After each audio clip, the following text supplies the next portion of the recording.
other girl. Were they sponsoring a new brothel or something, needing all those pretty girls? How many clients would the girls need to sleep to recoup their cost?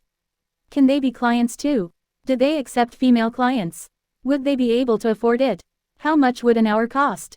How about 10 minutes? The audience, who totally got the wrong idea, had many questions, but sadly no answers.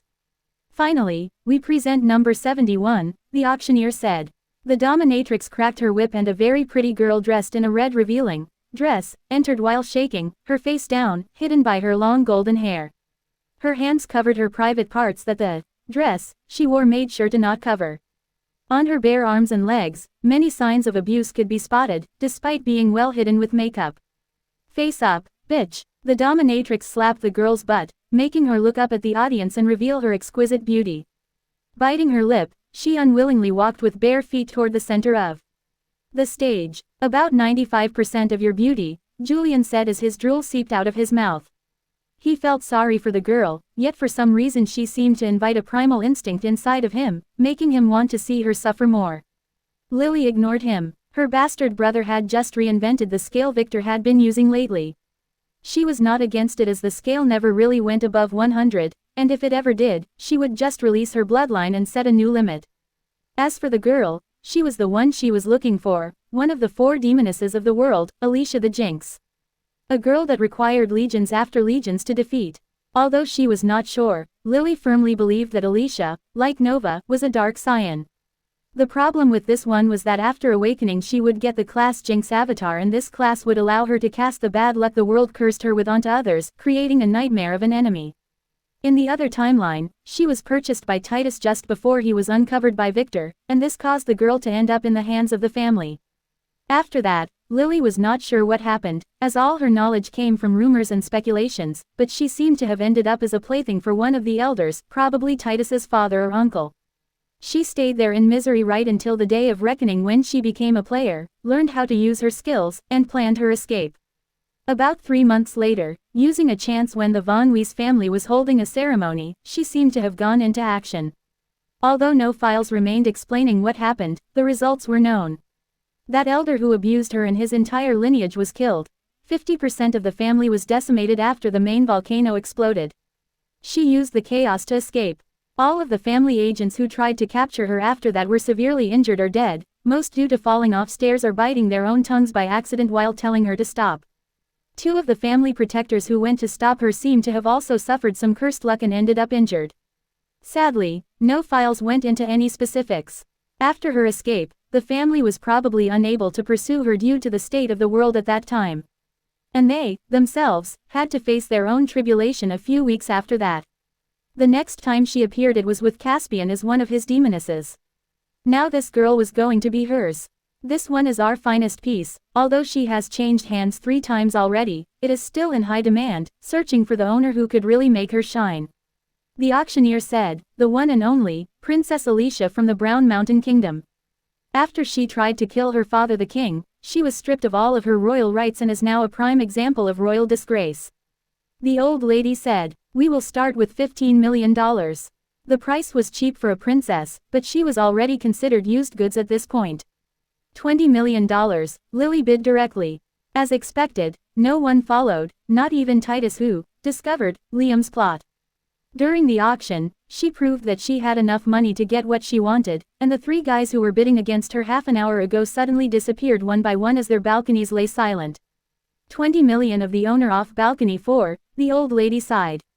3, 2, 23 million, one guy said. He was on the adjacent balcony. 24 million, Julian replied. His sister was no longer with him. 25,000, arg. What? The auctioneer asked. There was no reply. 25,500,000. Julian bid again, sighing inwardly at his sister's actions. The girl was really scary. Ah, 25,500,000 for balcony 4. Anyone else? She asked. Then 3, 2, 1, lot 71 goes to balcony 4. The auctioneer announced just as Lily reappeared on the balcony behind the curtain, cleaning the blood of her trusty particularly shaped dagger. Julian didn't even want to ask what she did with it. Now we thank you for attending. The 1 goods can be obtained in the inner office. The next auction in 3 months will offer The old auctioneer began a long farewell speech as the attendees slowly began to stand up one by one. Should we leave now? Julian asked, then was interrupted by a maid knocking on the door and then entering. Did you prepare the goods? Lily asked. Yes, as young Master Liam instructed, they are already in the truck in the underground parking lot. The maid said. Perfect. Lily smiled. You can leave, I will follow in a second, she told the maid who bowed and then left. What? Julian asked. Guard the door, stay by it at all times, she told him. Oh, Julian nodded then quickly ran toward the door as his sister closed her eyes and then opened them again. Her irises seemed to have turned golden and were shining with a strange light. She began to look around the room, frowning, she took out a ring and put it on the balcony's coffee table, she moved it around then removed it and placed it on the ground, right under the couch, she nodded as she slowly took out her trusty metal bat then struck with all her power a rimming at the couch, the bat seemed to have hit something in midair right in front of the couch. Julian frowned, watching Lily step back, then close her eyes as the bat in her hand slowly turned into ashes. She opened her eyes which were back to normal 1 minute later. No, they were not normal. She was bleeding from them and from her ears and nose. Sister. Julian wanted to run to her and help. Stop, don't step on the rug, she said in a weak voice. She slowly managed to move to his side with difficulty, then grabbed onto his shoulder for support as she took a healing pill. What's wrong? He asked in a worried voice. Just overdrafting my new skills, she sighed. Let's go, it is time to fool some idiots, she said in a tired voice. There was only a 60% chance, but hopefully, it would work. Ellipsis. The dining room prepared for the illegitimate heirs was huge. It had 10 rows of tall tables where all the half-brothers and sisters sat down for their dinner. Their bodies were wrapped with bandages and their eyes were listless after a long tiresome day of tests after tests. It was like the legitimate heirs were competing with each other on who would torture them more. These legitimate heirs were even here, sitting above everyone else on an elevated, high table. They were Iris, Lara, Rex, and Max, who, unlike his skinny brother, had a large build and slanted eyes. Between all of his brothers, he was the most similar in looks to Theodore, and that seemed to be intentional as he made sure to keep his hair tightly combed and grew a light beard like that of his father. Did father say when he will return? Max asked as he put a piece of the mutton in his mouth. Yes, master had just sent a note, due to complications in the family, he will be here in a week. George, who was standing to the side as a butler should, answered calmly. Good, Max nodded. Is there news about my brothers? He asked. He heard from his butler that there was an incident in the mines and several elite heirs went missing. This was all the information he could get because of his rank. Not yet, George said. I see, Max swallowed. What about Luke? Will he also get to create a team out of those guys? Yes, Master Theodore is planning to bring him too, but he needs the Patriarch's permission to end his punishment first. George explained. Luke and John will get a chance here too. Oh, Mother had been worried sick about him, Max signed. Yes, true, Rex nodded. Max, someone suddenly said, it was Iris. She met Max for the first time this morning and she didn't like him one bit. Oh, Sister Iris, what can I help you with? He asked with a smile. Why did you go so rough earlier? Didn't you read your father's letter? Our mission was to just test their characters and grill them to enhance their physical strength. You went too far, she said angrily. It seemed like she had been holding this for some time. As soon as Max entered the mansion in the morning, he began to arrogantly torture his half-brothers and sisters in the name of training and testing them. He forced a few poor guys to strip, carry weights, and run under the sun in the afternoon, and at sunset he forced a few sisters to jump in the pool naked after filling it with ice, leaving them there for an entire hour while sitting above and sipping drinks. Most of the ones you tested are in the infirmary. Even with healing pills, they will need 3 days to recover. Sister, without tough tests, how can they call themselves Avonwees? Max said. You might not understand this growing up outside with the commoners and such, Max said, casually humiliating her. Here we value rank above all else, and we need to grill obedience into their bones. He chuckled. And as long as I am following the rules, I can do whatever I want. I know the rules perfectly well, she spat. She couldn't wait for Alice or Victor to come here and kick his ass. As elite heirs they had the capacity to do that, following the family rules. Not only was Max very arrogant, having eyes way above his head, but he also seemed to like to humiliate others who were beneath him. Sister Lara has been helping me learn those, she said, asking for some help and making Lara who had her mouth stuffed look up and then nod. Oh, Max frowned looking at Lara. Sister Lara, I heard that you tested some of our illegitimate brothers yesterday, he said. I heard you fought with them in one-to-one matches and managed to defeat all of them, he added, inspecting her with a smile that Iris didn't like at all. Quote. Lara swallowed then wiped her mouth with a napkin. Yes, esteemed brother, they were very weak. Oh, yes, those bums are not even fit to work as cannon fodders, he sighed. I heard Rex no longer taught you. Is the esteemed father teaching you directly nowadays? He asked curiously, glancing at Rex who seemed a little nervous. Yes, Lara nodded with a smile as the little maid behind her whipped her mouth and then casually shot Max a disgusted look making him feel like an insignificant insect. Wait, no, she was smiling. It must have been his imagination. Did he teach you some new martial art? Max asked, making both Rex and Iris turn and look at Lara. They were curious about this too. Most of the Von Wees' legitimate heirs are way stronger than older average humans. They were on par with world-class athletes, even before their awakening due to their bloodline and family secret arts.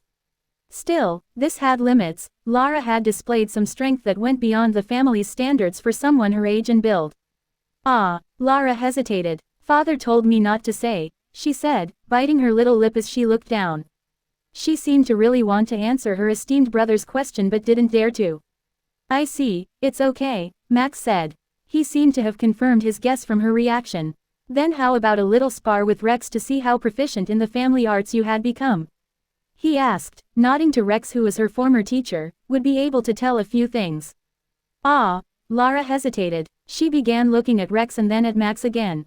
Iris did hear that Rex seemed to have thought Lara wrong before and was punished by their father. So, like others, she presumed this was the reason for her hesitation. It will only be a friendly match, and we will let our illegitimate brothers and sisters see our family's art in its full glory. Max said. Ah, but, okay then, Lara accepted nervously after a little pause. Max didn't notice it, but Iris, who was sitting to the right of Lara, did. George seemed to have secretly made a sign with his fist and nodded, making Lara accept.